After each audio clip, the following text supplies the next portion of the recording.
Donc, nous avons le texte sur notre fenêtre par défaut, mais nous allons changer. Pour changer, on fait deux tapes. On tape deux fois sur le texte qui s'affiche et on va changer le nom. On va changer le texte que nous avons. Je vais écrire votre texte ici. Donc, j'effectue, je vais mettre tout le texte en majuscule et je tape alors ici. Pour revenir en minuscule, je peux toujours taper. Donc, nous voulons voir le texte en majuscule. Je prends sur OK.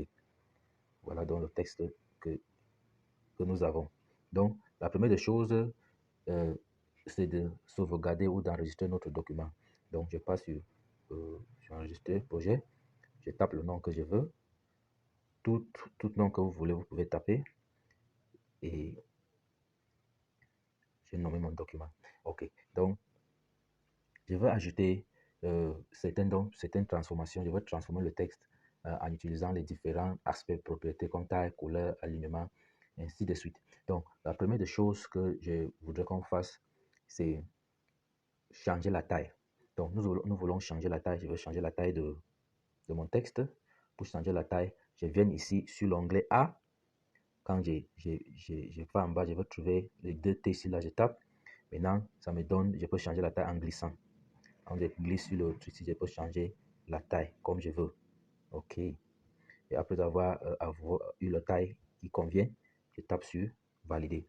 Et la taille est changée. La deuxième des choses, c'est la couleur. Pour changer la couleur, je tape sur couleur et je peux avoir couleur ou dégradé. Donc, je peux choisir la couleur qui me convient et j'appuie sur ça et ça s'applique. Dès que je trouve la couleur que j'aime, je valide par cocher.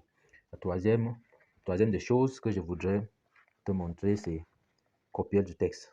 Comment copier du texte? Voici l'icône de copier. Dès que vous appuyez sur l'icône, ça vous produit exactement le même texte et vous pouvez donc appliquer d'autres styles sur le texte. OK. Sur le nouveau texte que je viens de copier, je vais changer l'opacité. Je descends sur opacité, je tape et j'active et je peux glisser pour voir quand l'opacité est à 0, on ne voit pratiquement rien. Donc, je vais laisser quelque part à 79. Donc, vous voyez que les deux textes là, celui-ci est, le nouveau texte est plus flou que l'ancien. Je valide. OK. Donc, le suivant, c'est je veux tourner le texte. Je veux retourner le texte. Je descends sur son icône. Quand je tape, ça me montre donc toujours cette fenêtre. Je peux glisser. Dès que je glisse, je vois comment le texte tourne. Donc, vous pouvez tourner le texte jusqu'à avoir l'orientation que vous voulez. Aussi, je veux changer la police du texte que j'ai copié. Pour changer la police, je descends sur l'icône police. Maintenant, on me nomme plusieurs polices et je peux changer dans la police qui me convient. Et dès que je trouve la police que je veux, je tape sur OK. Et vous voyez, la police est changée. La police du texte est différente de l'autre. OK. Également, on peut changer le style. Le style de notre texte peut être changé. Changer le style veut dire rendre ça soit gras, en italique ou souligné. Donc voici le B ici représente style. Je tape sur ça et il y a gras. B veut dire bold. I c'est italique et U c'est underline. Veut dire c'est souligné. Donc tout ça là vous pouvez changer. Si vous voulez le texte en italique, vous pouvez avoir cela. OK. Également, vous voulez que votre texte soit dans un courbe. Je prends le deuxième texte ici. Je voudrais que ça prenne la forme d'un courbe. J'appuie sur ça. Dès que cette fenêtre s'ouvre, je veux tourner. Vous voyez comment le texte tourne. Ça, c'est important quand vous êtes en train de faire un logo et le texte doit roter autour du logo. Donc, c'est important, vraiment. OK.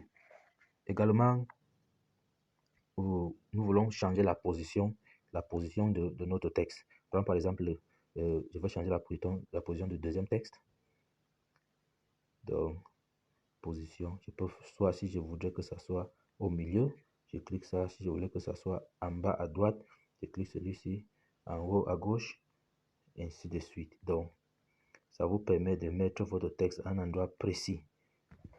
Également, vous pouvez mettre l'ombre de votre texte.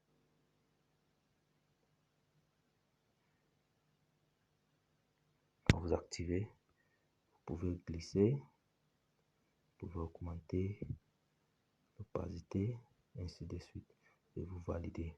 Et enfin, nous pouvons aussi mettre la réflexion.